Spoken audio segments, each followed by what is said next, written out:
আসসালামু আলাইকুম, pulse matrix নিউজে স্বাগতম। আমি মোহাম্মদ রায়হান। আজকের আন্তর্জাতিক সব খবর নিয়ে হাজির হয়েছি। শুরুতে শিরোনামগুলো জানাবো, তারপর বিস্তারিত। সিরিয়া লেবানন সীমান্তের ৪ ক্রসিংয়ে ইসরায়েলি হামলা, নিহত ২। গাজায় যুদ্ধবিরতি চুক্তি ঘোষণার পর থেকে ইসরায়েলি হামলায় নিহত শক্ত ৮০। অফিম যুদ্ধে পরাজয়ের পর ১০০ বছর অপমানে ধুকেছে চীন, হারিয়েছে হংকং। আনুষ্ঠানিকভাবে গাজা বোর্ড অফ পিসের যাত্রা শুরু, সনদে ট্রাম্পের সই। এ বছরের শেষের দিকে কিউবায় সরকার পতন ঘটাতে পারে যুক্তরাষ্ট্র। এই বিষয়ে আপনার মতামত কমেন্টে জানান এবং যুদ্ধের সব আপডেট আগে পেতে চ্যানেলটি সাবস্ক্রাইব করে যাবেন। আসসালামু আলাইকুম, স্বাগতম জানাচ্ছি পালস ম্যাট্রিক্স সংবাদে। আমি মোহাম্মদ কিবরিয়া। এতক্ষণ শুনছিলেন সংবাদ শিরোনাম, এবার বিস্তারিত। সিরিয়া এবং লেবানন সীমান্তের পরিস্থিতি এখন অত্যন্ত নাজুক হয়ে পড়েছে, যেখানে সাম্প্রতিক সময়ে ইসরায়েলি বাহিনীর তৎপরতা অনেক গুণ বেড়ে গেছে এবং এর ফলে সাধারণ মানুষের নিরাপত্তা নিয়ে বিশ্বজুড়ে উদ্বেগ তৈরি হয়েছে। আপনারা জানেন যে সিরিয়া এবং লেবানন সীমান্তটি ভৌগোলিক এবং কৌশলগতভাবে অত্যন্ত গুরুত্বপূর্ণ একটি এলাকা, কারণ এই পথটি ব্যবহার করেই দুই দেশের মধ্যে বাণিজ্যের পাশাপাশি সাধারণ মানুষের যাতায়াত এবং মানবিক সাহায্য সংস্থাগুলোর কার্যক্রম পরিচালিত হয়ে থাকে। কিন্তু সম্প্রতি ইসরায়েলি বিমানবাহিনী এই সীমান্তের ৪টি গুরুত্বপূর্ণ ক্রসিং পয়েন্টে লক্ষ্য করে তীব্র হামলা চালিয়েছে বলে আন্তর্জাতিক গণমাধ্যমগুলোর প্রতিবেদনে উঠে এসেছে। এই হামলায় এখন পর্যন্ত অন্তত ২ জন নিহত হওয়ার খবর নিশ্চিত করা হয়েছে এবং বেশ কয়েকজন আহত হয়েছেন, যাদের মধ্যে সীমান্তের নিরাপত্তাকর্মী এবং সাধারণ পথচারীও রয়েছেন বলে স্থানীয় সূত্রগুলো দাবি করছে। তবে এই হামলার মূল লক্ষ্য আসলে কী ছিল তা নিয়ে সামরিক বিশ্লেষকদের মধ্যে নানা মতভেদ রয়েছে, কারণ ইসরায়েল দাবি করছে যে এই ক্রসিংগুলো ব্যবহার করে লেবাননের সশস্ত্র গোষ্ঠীগুলোর কাছে অস্ত্রের চালান পাঠানো হচ্ছিল এবং তাদের রসদ সরবরাহ বন্ধ করতেই এই আক্রমণ চালানো হয়েছে, যা তাদের নিরাপত্তার স্বার্থে অপরিহার্য ছিল। অন্যদিকে সিরিয়া এবং লেবাননের পক্ষ থেকে এই দাবি সম্পূর্ণ নাকচ করে দিয়ে বলা হয়েছে যে বেসামরিক অবকাঠামো এবং বৈধ সীমান্ত পারাপারের ওপর এই ধরনের হামলা আন্তর্জাতিক আইনের চরম লঙ্ঘন এবং এর ফলে দুই দেশের সাধারণ নাগরিকদের ভোগান্তি চরমে পৌঁছাবে, কারণ যুদ্ধের কারণে ইতিমধ্যেই এই অঞ্চলের অর্থনীতি এবং চিকিৎসা ব্যবস্থা ভেঙে পড়ার উপক্রম হয়েছে। সীমান্তের এই ক্রসিংগুলো বন্ধ হয়ে যাওয়ার বা ক্ষতিগ্রস্ত হওয়ার অর্থ হল লেবাননে আশ্রয় নেওয়া হাজার হাজার সিরীয় শরণার্থী এবং স্থানীয় বাসিন্দাদের জন্য জরুরি খাদ্য, ওষুধ এবং জ্বালানি সরবরাহের পথ রুদ্ধ হয়ে যাওয়া, যা একটি বড় ধরনের মানবিক বিপর্যয়ের দিকে পরিস্থিতিকে ঠেলে দিতে পারে। বিশ্লেষকরা বলছেন যে এই হামলার মাধ্যমে ইসরায়েল মূলত বার্তা দিতে চাইছে যে তারা তাদের সীমান্তের অপারে যে কোনো ধরনের সামরিক সজ্জা বা লজিস্টিক সাপ্লাই চেন ভেঙে দিতে বদ্ধপরিকর। কিন্তু এর ফলে আঞ্চলিক উত্তেজনা যে আরও বাড়বে তাতে কোনো সন্দেহ নেই। আপনারা যারা নিয়মিত আমাদের নিউজ আপডেট দেখেন তারা নিশ্চয়ই লক্ষ্য করেছেন যে গত কয়েক সপ্তাহ ধরেই এই অঞ্চলে ড্রোন এবং মিসাইল হামলার ঘটনা বৃদ্ধি পেয়েছে এবং এই নতুন ঘটনাটি সেই ধারাবাহিকতারই একটি অংশ, যা প্রমাণ করে যে কূটনৈতিক প্রচেষ্টার পরেও মাঠ পর্যায়ে পরিস্থিতির খুব একটা উন্নতি হয়নি। স্থানীয় প্রত্যক্ষদর্শীরা জানিয়েছেন যে হামলার সময় সীমান্তের দুই পাশেই প্রচণ্ড বিস্ফোরণের শব্দ শোনা যায় এবং আগুনের লেলিহান শিখা অনেক দূর থেকে দেখা যাচ্ছিল, যার ফলে আতঙ্কিত হয়ে সাধারণ মানুষ নিরাপদ আশ্রয়ের খোঁজে ছোটাছুটি শুরু করে। এমতাবস্থায় আন্তর্জাতিক সম্প্রদায় এবং জাতিসংঘের পক্ষ থেকে সব পক্ষকে সংযত থাকার আহ্বান জানানো হলেও সামরিক তৎপরতা বন্ধের কোনো লক্ষণ আপাতত দেখা যাচ্ছে না, যা আগামী দিনগুলোতে এই অঞ্চলের স্থিতিশীলতার জন্য বড় হুমকি হয়ে দাঁড়াতে পারে। গাজায় যুদ্ধবিরতির ঘোষণা আসার পর বিশ্ববাসী কিছুটা স্বস্তির নিঃশ্বাস ফেলেছিল এবং আশা করা হয়েছিল যে দীর্ঘদিনের রক্তক্ষয়ী সংঘাতের অবসান ঘটবে এবং সাধারণ মানুষ তাদের স্বাভাবিক জীবনে ফিরে আসার সুযোগ পাবে। কিন্তু বাস্তবে আমরা দেখছি সম্পূর্ণ ভিন্ন এক চিত্র, যেখানে যুদ্ধবিরতি চুক্তি ঘোষণার পর থেকেও সংঘাত থামেনি, বরং নতুন করে প্রাণহানির ঘটনা ঘটছে, যা আন্তর্জাতিক মহলে তীব্র সমালোচনার জন্ম দিয়েছে। সর্বশেষ পাওয়া তথ্য অনুযায়ী যুদ্ধবিরতির আনুষ্ঠানিক ঘোষণার পর থেকে গাজার বিভিন্ন স্থানে ইসরায়েলি হামলায় অন্তত ৮৭ জন নিহত হয়েছেন এবং আহতের সংখ্যা শতাধিক ছাড়িয়ে গেছে বলে গাজার স্বাস্থ্য মন্ত্রণালয় এবং বিভিন্ন মানবাধিকার সংস্থা নিশ্চিত করেছে, যা যুদ্ধবিরতির কার্যকারিতা নিয়ে বড় ধরনের প্রশ্ন তুলেছে। স্থানীয়রা বলছেন যে যুদ্ধবিরতির কথা শুনে অনেকেই তাদের আশ্রয়কেন্দ্র বা অস্থায়ী তাঁবু ছেড়ে নিজেদের ধ্বংসপ্রাপ্ত বাড়িঘরের দিকে ফিরে যাওয়ার চেষ্টা করছিলেন, বা কেউ কেউ পরিবারের সদস্যদের খোঁজ নিতে বেরিয়েছিলেন। ঠিক সেই মুহূর্তেই বিভিন্ন আবাসিক এলাকা এবং জনাকীর্ণ স্থানে নতুন করে হামলার ঘটনা ঘটে, যা সাধারণ মানুষের মধ্যে চরম আতঙ্ক এবং হতাশা সৃষ্টি করেছে। বিশ্লেষকরা বলছেন যে যুদ্ধবিরতি চুক্তিটি কাগজে কলমে থাকলেও মাঠ পর্যায়ে এর বাস্তবায়ন অত্যন্ত জটিল, কারণ উভয় পক্ষের মধ্যে আস্থার সংকট প্রবল এবং ছোটখাটো উস্কানি বা ভুল বোঝাবুঝি থেকেও বড় ধরনের সংঘাত পুনরায় শুরু হওয়ার ঝুঁকি সবসময়ই থেকে যায়।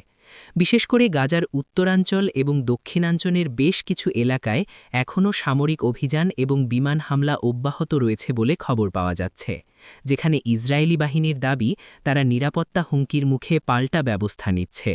অন্যদিকে ফিলিস্তিনিদের দাবি কোনো কারণ ছাড়াই বেসামরিক লোকজনকে লক্ষ্যবস্তু করা হচ্ছে। এই পরিস্থিতির কারণে মানবিক সহায়তা কার্যক্রমও ব্যাপকভাবে ব্যাহত হচ্ছে, কারণ যুদ্ধবিরতির সুযোগে যে ত্রাণবাহী ট্রাকগুলো গাজায় প্রবেশ করার কথা ছিল সেগুলো নিরাপত্তার অভাবে আটকে আছে বা খুব ধীর গতিতে চলছে। ফলে খাদ্য, বিশুদ্ধ পানি এবং জরুরি ওষুধের সংকট তীব্র আকার ধারণ করেছে। হাসপাতালগুলোর অবস্থা অত্যন্ত করুণ, সেখানে আহতদের চিকিৎসা দেওয়ার মতো পর্যাপ্ত সরঞ্জাম নেই এবং চিকিৎসকরা দিনরাত পরিশ্রম করেও পরিস্থিতি সামাল দিতে হিমশিম খাচ্ছেন। আন্তর্জাতিক পর্যবেক্ষকরা বলছেন যে এই ৮৭ জনের মৃত্যু শুধুমাত্র একটি সংখ্যা নয়, বরং এটি প্রমাণ করে যে রাজনৈতিক সদিচ্ছার অভাব থাকলে কোনো চুক্তিই শান্তি ফিরিয়ে আনতে পারে না এবং এর ভুক্তভোগী হতে হয় নারী, শিশু ও বয়স্কদের, যারা এই যুদ্ধের সঙ্গে সরাসরি জড়িত নয়। সোশ্যাল মিডিয়ায় ছড়িয়ে পড়া বিভিন্ন ভিডিও এবং ছবিতে দেখা যাচ্ছে ধ্বংসস্তূপের নিচে স্বজনদের খোঁজে মানুষের আহাজারি এবং হাসপাতালের মেঝেতে আহত শিশুদের আর্তনাদ, যা দেখে বিশ্ববিবেক নাড়া দিচ্ছে। তবুও স্থায়ী সমাধানের পথ এখনও অনেক দূরে বলে মনে হচ্ছে। দর্শক, আপনারা যারা আমাদের চ্যানেলটি নিয়মিত ফলো করেন তারা জানেন আমরা সবসময় সত্য এবং নিরপেক্ষ সংবাদ আপনাদের সামনে তুলে ধরার চেষ্টা করি। তাই এই পরিস্থিতি নিয়ে আপনাদের মতামত কমেন্ট সেকশনে জানাতে পারেন এবং ভিডিওটি শেয়ার করে অন্যদেরও জানার সুযোগ করে দিতে পারেন। আগামী দিনগুলোতে এই যুদ্ধবিরতি আদৌ টিকবে কিনা, নাকি পরিস্থিতি আরও ভয়াবহ হবে, তা নির্ভর করছে আন্তর্জাতিক সম্প্রদায়ের চাপের ওপর এবং উভয় পক্ষের নেতাদের সিদ্ধান্তের ওপর। তবে সাধারণ মানুষের প্রত্যাশা একটাই, তারা আর মৃত্যু দেখতে চায় না, তারা চায় স্থায়ী শান্তি। চীনের ইতিহাস ঘাঁটলে দেখা যায় যে আফিম যুদ্ধে পরাজয়ের পর দেশটি যে দীর্ঘ অপমান এবং গ্লানির মধ্য দিয়ে গিয়েছে তা আজকের আধুনিক চীনের পররাষ্ট্রনীতি এবং জাতীয়তাবাদের উত্থানের পেছনে সবচেয়ে বড় চালিকা শক্তি হিসেবে কাজ করছে। ঊনবিংশ শতাব্দীর মাঝামাঝি সময়ে ব্রিটিশ সাম্রাজ্যের সঙ্গে চীনের কুইং রাজবংশের যে দুটি যুদ্ধ হয়েছিল তা ইতিহাসে আফিম যুদ্ধ নামে পরিচিত, এবং এই যুদ্ধে পরাজয়ের ফলে চীনকে জোরপূর্বক এমন কিছু অসম চুক্তিতে সই করতে বাধ্য করা হয়েছিল যা তাদের সার্বভৌমত্বকে চরমভাবে ক্ষুণ্ণ করেছিল, এবং এর ফলে শুরু হয়েছিল যাকে চীনা ইতিহাসবিদেরা অপমানের এক শতাব্দী বা সেঞ্চুরি অফ হিউমিলিয়েশন বলে অভিহিত করে থাকেন।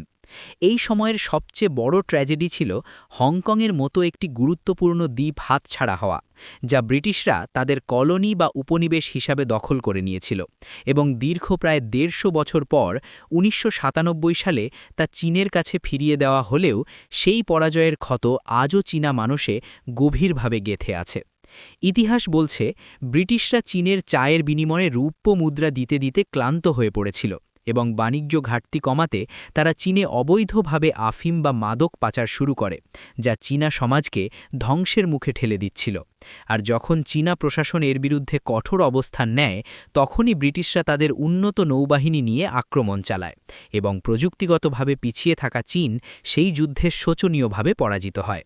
এই পরাজয়ের পর চীনকে তার একাধিক বন্দর বিদেশি বাণিজ্যের জন্য খুলে দিতে হয়, বিশাল অঙ্কের ক্ষতিপূরণ দিতে হয় এবং নিজের মাটিতেই বিদেশিদের বিচার বহির্ভূত সুবিধা বা এক্সট্রা টেরিটোরিয়াল রাইটস মেনে নিতে হয়, যা ছিল একটি স্বাধীন দেশের জন্য চরম লজ্জার বিষয়। এই ১০০ বছরের ইতিহাস চীনকে শিখিয়েছে যে সামরিক এবং অর্থনৈতিকভাবে শক্তিশালী না হলে বিশ্বে টিকে থাকা অসম্ভব এবং কেউ তাদের সম্মান দেবে না, যার ফলে বর্তমান চীনের প্রেসিডেন্ট শি জিনপিং থেকে শুরু করে প্রতিটি শাসকের মূল লক্ষ্যই থাকে জাতীয় পুনরুজ্জীবন বা চীনকে আবার তার হারানো গৌরবে ফিরিয়ে আনা। হংকং, মাকাও এবং তাইওয়ান এই অঞ্চলগুলোর ওপর চীনের দাবি এবং কঠোর মনোভাব মূলত সেই ঐতিহাসিক অপমানেরই বহিঃপ্রকাশ, কারণ তারা মনে করে এই ভূখণ্ডগুলো তাদের শরীর থেকে জোর করে ছিঁড়ে নেওয়া হয়েছিল এবং এগুলো পুনরুদ্ধার করা ছাড়া তাদের সম্মান সম্পূর্ণ পুনরুদ্ধার হবে না।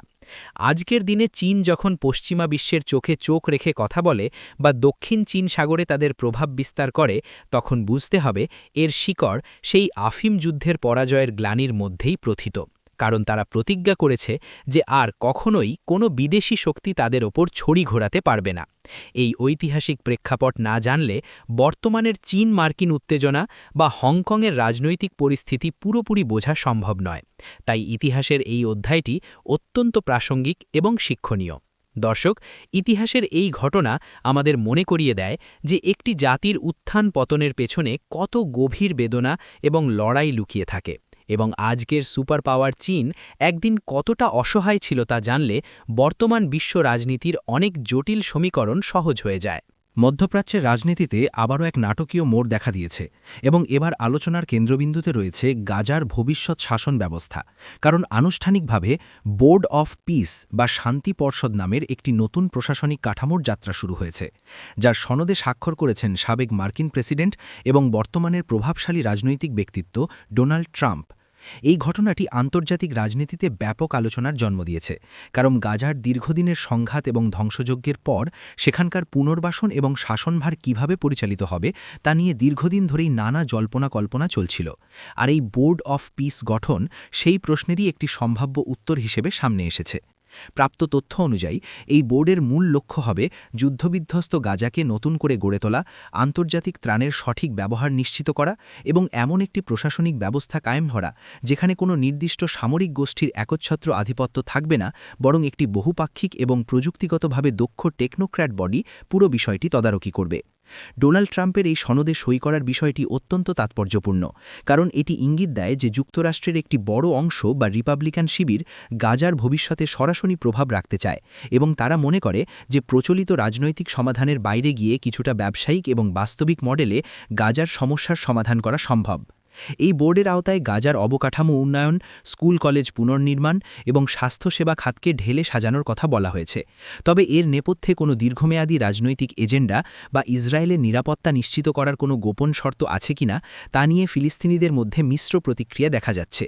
অনেক বিশ্লেষক মনে করছেন যে এই বোর্ড অফ পিস মূলত একটি অর্থনৈতিক টোপ হতে পারে, যার মাধ্যমে গাজার মানুষকে উন্নয়নের স্বপ্ন দেখিয়ে তাদের রাজনৈতিক অধিকার বা স্বাধীন রাষ্ট্রের দাবি থেকে দূরে সরিয়ে রাখার চেষ্টা করা হতে পারে। আবার কেউ কেউ একে স্বাগত জানিয়ে বলছেন যে বছরের পর বছর ধরে চলা ধ্বংসলীলা থেকে বেরিয়ে আসতে হলে এমন একটি শক্তিশালী আন্তর্জাতিক বডির প্রয়োজন যারা নিরপেক্ষভাবে কাজ করতে পারবে। ট্রাম্পের সম্পৃক্ততা এই উদ্যোগে একটি নতুন মাত্রা যোগ করেছে, কারণ তার পররাষ্ট্রনীতি সবসময়ই ছিল কিছুটা অপ্রথাগত এবং তিনি সরাসরি ডিল বা চুক্তিতে বিশ্বাসী। তাই তার সমর্থকরা মনে করছেন তিনি হয়তো এমন কোনো ফর্মুলা নিয়ে এসেছেন যা দীর্ঘস্থায়ী শান্তির পথ সুগম করতে পারে। তবে সমালোচকরা বলছেন যে ফিলিস্তিনিদের নিজস্ব নেতৃত্ব বা অংশগ্রহণ ছাড়া বাইরে থেকে চাপিয়ে দেওয়া কোনো বোর্ড বা কমিটি কখনোই টেকসই শান্তি আনতে পারবে না এবং এটি শেষ পর্যন্ত আরেকটি ব্যর্থ উদ্যোগে পরিণত হতে পারে। গাজার সাধারণ মানুষ যারা দীর্ঘদিন ধরে বিদ্যুৎ, পানি এবং খাদ্যের অভাবে ধুঁকছে, তাদের কাছে এই বোর্ডের নাম বা গঠনতন্ত্রের চেয়ে বেশি গুরুত্বপূর্ণ হল তারা কবে নাগাদ নিরাপদে ঘুমাতে পারবে এবং তাদের সন্তানেরা স্কুলে যেতে পারবে। তাই এই বোর্ড অফ পিস কাগজে কলমে যতটা শক্তিশালী, বাস্তবে কতটা কার্যকর হবে তা দেখার জন্য আমাদের আরও কিছুদিন অপেক্ষা করতে হবে। দর্শক, এই বিষয়টি নিয়ে বিশ্বজুড়ে কৌতূহল বাড়ছে এবং আমরাও পরিস্থিতির ওপর কড়া নজর রাখছি যাতে যে কোনো আপডেট আসামাত্রই আপনাদের জানাতে পারি। তাই আমাদের সঙ্গেই থাকুন। ল্যাটিন আমেরিকার রাজনীতিতে বড় ধরনের এক ঝড়ের আভাস পাওয়া যাচ্ছে এবং বিভিন্ন গোয়েন্দা প্রতিবেদন ও বিশ্লেষকদের পূর্বাভাস অনুযায়ী এই বছরের শেষের দিকেই ক্যারিবিয়ান দ্বীপরাষ্ট্র কিউবায় একটি বড় ধরনের সরকার পতনের ঘটনা ঘটতে পারে, যার পেছনে যুক্তরাষ্ট্রের শক্তিশালী ভূমিকা বা কলকাঠি নাড়ার সম্ভাবনা দেখছেন বিশ্লেষকরা।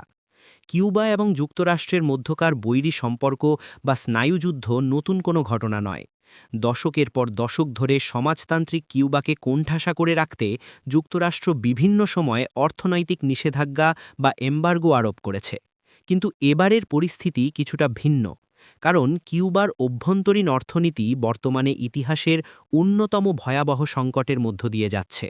বিদ্যুতের তীব্র ঘাটতি, খাদ্যের আকাশছোঁয়া দাম এবং জ্বালানির অভাবে জনজীবন যখন বিপর্যস্ত, তখন সাধারণ মানুষের মধ্যে সরকারের বিরুদ্ধে ক্ষোভ দানা বাঁধছে।